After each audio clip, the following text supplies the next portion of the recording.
বিড়াল হচ্ছে সবচেয়ে সুন্দর একটা প্রাণী। বিড়ালটা হচ্ছে আমাদের আবেগের জায়গা, ভালোবাসার জায়গা। নবীজি একটা বিড়াল ছিল, নাম হচ্ছে ওয়েসা। নাম কি? ওয়েসা। একটা হাদিসে এসে অবাক করা হাদিস দেখেন। নবীজি একবার ঘরে প্রবেশ করলেন, নবীজির জামা রাখা আছে। হাদিসে এসেছে নবী যখন ঘরে প্রবেশ করলেন, দেখলেন জামার এক সাইডে ছোট্ট একটা বিড়াল আরামে ঘুমাচ্ছে,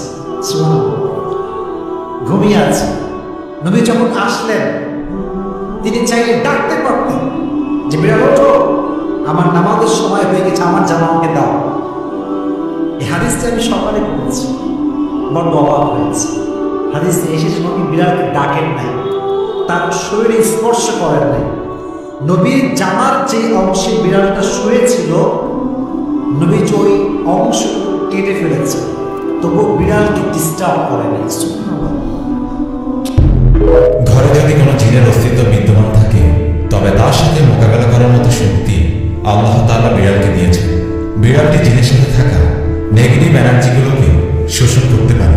শুধু তাই নয়, বিড়ালের শরীরে আল্লাহ তাআলা এমন একটি ব্যাকটেরিয়া দিয়েছেন যা কিনা আমাদের আশেপাশে থাকা সব ধরনের নেগেটিভ এনার্জিকে শোষণ করে নেয়।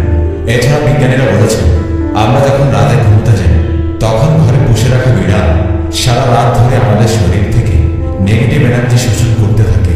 আল্লাহ রাব্বুল আলামিন বিড়ালের মাঝে কিছু বৈশিষ্ট্য দিয়েছেন, যার কারণে এমন সুন্দর একটি মাখলুক আমাদের রোজকার জীবনে অংশ হয়ে উঠেছে। রাসূল সাল্লাল্লাহু আলাইহি ওয়াসাল্লাম বিড়াল পছন্দ করতেন এবং বিড়াল পালন করার কারণে তিনি তার এক প্রিয় সাহাবীর ছদ্মনাম দিয়েছেন আবু হুরায়রা, যার শাব্দিক অর্থ বিড়ালের পিতা। কেন একজন মুসলিমের বিড়াল পালন করা উচিত? গবেষণা করে জানতে পারা যায়, আজ থেকে 4000 বছর পূর্বে জঙ্গলের বিড়ালরা খাবারের খোঁজে জনবসতিতে আসতে শুরু করে। সে সময় জমিতে ইঁদুরের অত্যাধিক উৎপাত ছিল। সেসব ইঁদুরকে তাড়া করতে করতে একসময় মানুষের বসত বাড়িতে এসে পৌঁছায়। এই সময় জমিতে থাকা ইঁদুরগুলো বিড়ালের প্রিয় খাদ্য হওয়ার পাশাপাশি মানুষের জন্য একটি বড় সমস্যার কারণ ছিল। বিড়াল সেগুলোকে মেরে ফেলে। তৎকালীন সময়ে মানুষ আর বিড়ালের মাঝে একটা সখ্যতা গড়ে ওঠে এবং তারা আস্তে আস্তে একে অপরের প্রতি আরো আপন হতে শুরু করে। বর্তমান বিশ্বের পোষা প্রাণীর তালিকায় বিড়াল 1 নম্বরে অবস্থান করেছে। রাসূল সাল্লাল্লাহু আলাইহি ওয়াসাল্লাম ইরশাদ করেছেন, শুধুমাত্র বিড়ালকে কষ্ট দেওয়ার কারণে এক বনী ইসরায়েলের নারীকে কবরে আযাব দেওয়া হয়।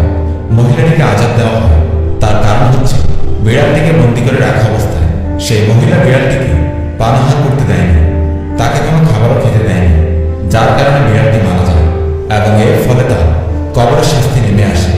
সহিহ বুখারী হাদিস নাম্বার 3482। রাসূল সাল্লাল্লাহু আলাইহি ওয়াসাল্লাম ইরশাদ করেন, বিড়াল সর্বদা নাপাক বস্তু হতে দূরে থাকার চেষ্টা করে। বিড়াল হচ্ছে এমন এক প্রাণী যে কিনা মানুষের আশপাশ ঘুরতে পছন্দ করে।